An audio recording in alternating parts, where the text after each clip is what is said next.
ಬೆಂಗಳೂರು ನಗರದಲ್ಲಿ ಆಗ್ತಾ ಇರ್ತಕ್ಕಂಥ ಸಮಸ್ಯೆಗಳು ಪ್ರತಿನಿತ್ಯ ಬೆಂಗಳೂರಿನ ನಾಗರಿಕರು ಇಡೀ ರಾಜ್ಯಕ್ಕೆ 60% ರಿಂದ 70% ಇಲ್ಲಿಂದ ಹಣ ಉತ್ಪಾದನೆ ಆಗ್ತಾ ಇದೆ. ಅಷ್ಟು ಜನರ ಮೇಲೆ ಇಲ್ಲಿ ನಮ್ಗಿರ್ತಕ್ಕಂಥ ಬೆಂಗಳೂರಿನಲ್ಲಿ ಬರ್ತಕ್ಕಂಥ ಜನಸಂಖ್ಯೆ ಬಹುಶಃ ನನ್ನ ಅಭಿಪ್ರಾಯದಲ್ಲಿ 1.5 ಕೋಟಿ ಜನ ಇರಬಹುದು ಬೆಂಗಳೂರಿನಲ್ಲಿ. ಆ 1.5 ಕೋಟಿ ಜನತೆ ಪ್ರತಿ ಹಂತದಲ್ಲೂ ಪ್ರತಿ ವಿಚಾರದಲ್ಲೂ ಎಷ್ಟು ತೆರಿಗೆ ಮೂಲಕ ನಿಮ್ಮ ಮೇಲೆ ಒಂದು ಟಾರ್ಗೆಟ್ ಫಿಕ್ಸ್ ಮಾಡಿ ಸರ್ಕಾರ ಯಾವ್ಯಾವ ರೀತಿ ಹಣ ವಸೂಲಿ ಮಾಡ್ತಾ ಇದೆ ಅಂತಕ್ಕಂಥದ್ದು ನೋಡ್ತಾ ಇದ್ದೇವೆ. ಆದ್ರೆ ಅದರ ಪ್ರಕಾರವಾಗಿ ನಿಮ್ಮ ಹತ್ರ ಏನ್ ತೆರಿಗೆ ಮೂಲಕ ಹಣ ತಗೊಳ್ತಾ ಇದ್ದಾರೆ, ಆ ವಸೂಲಿ ಪ್ರಕಾರವಾಗಿ ಅಭಿವೃದ್ಧಿ ಆಗ್ತಾ ಇದೆಯಾ ಬೆಂಗಳೂರು ನಗರ ಅಂದ್ರೆ ಶೂನ್ಯ.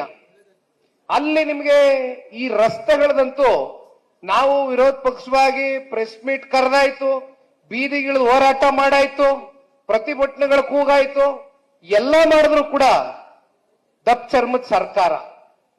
ಜನರ ಕಷ್ಟ ಅವ್ರ ಕಿವಿಗೆ ಬೀಳ್ತಾ ಇಲ್ಲ. 136 140 ಸ್ಥಾನವೋ ಗೆದ್ದಿದ್ದಾರೆ. ಎಷ್ಟು ಗುಂಡಿಗಳು ಇವತ್ತು ಮುಚ್ಚಲಿಕ್ಕಾಗಿಲ್ಲ ಬೆಂಗಳೂರು ನಗರದಲ್ಲಿ, ಎಷ್ಟು ಗುಂಡಿಗಳು ಮುಚ್ಚಕ್ಕಾಗಿದೆ. ಇನ್ನ ಕಸ ವಿಲೇವಾರಿ ಸಬ್ಜೆಕ್ಟ್ ತಗೊಳ್ಳೋದಾದ್ರೆ ಕಸ ವಿಲೇವಾರಿ ವೈಜ್ಞಾನಿಕವಾಗಿ ಇವೆಲ್ಲವನ್ನು ಸರಿಪಡಿಸಬೇಕಾಗಿರ್ತಕ್ಕಂಥ ಜವಾಬ್ದಾರಿ ಸರ್ಕಾರದ ಹೊಣೆಗಾರಿಕೆ. ಆದ್ರೆ ಕಸ ವಿಲೇವಾರಿಯನ್ನ ಅಲ್ಲಲ್ಲೇ ಕಸಗಳು ರಾಶಿ ಕಸ ಜನ ವಾಸವಾಗ್ತಕ್ಕಂಥ ಸ್ಥಳಗಳಲ್ಲಿ ನಿಮ್ಮ ಮನೆ ಪಕ್ಕದಲ್ಲಿ ಅದನ್ನ ಎಲ್ಲ ಕಡೆ ಚೆಲ್ಕೊಂಡು ಕೊನೆಗೆ ಯಾರೋ ಎಲ್ಲೋ ಕಸ ಚೆಲ್ಬಿಟ್ರು ಅಂದ್ಬಿಟ್ಟು ಅವ್ರ ಮೇಲೆ ನೀವು ಫೈನ್ ಹಾಕ್ತಕ್ಕಂಥದ್ದು, ಮತ್ತ ಅಲ್ಲಿ ಅವ್ರ ಮೇಲೆ ಬೇರೆ ಬೇರೆ ರೀತಿ ಒತ್ತಡ ಹಾಕಿ ದುಡ್ಡು ವಸೂಲಿ ಮಾಡ್ತಕ್ಕಂಥದ್ದು. ಆಮೇಲೆ ಅದೆಂತದೋ ಬಿ ಖಾತೆ ಟು ಎ ಖಾತೆ ಅಂತೆ, ಇನ್ನ ಅದೆಂತದೋ ಈ ಖಾತೆ ಅಂತೆ. ನಮ್ಮ ಆಸ್ತಿನೇ ವಾಪಸ್ಸು ನಾವೇ ವಾಪಸ್ ದುಡ್ಡು ಕೊಟ್ಟು ನಾವೇ ವಾಪಸ್ಸು 5% ಅದೆಂತದಣ್ಣ ಅದು ಸಬ್ ರಿಜಿಸ್ಟ್ರ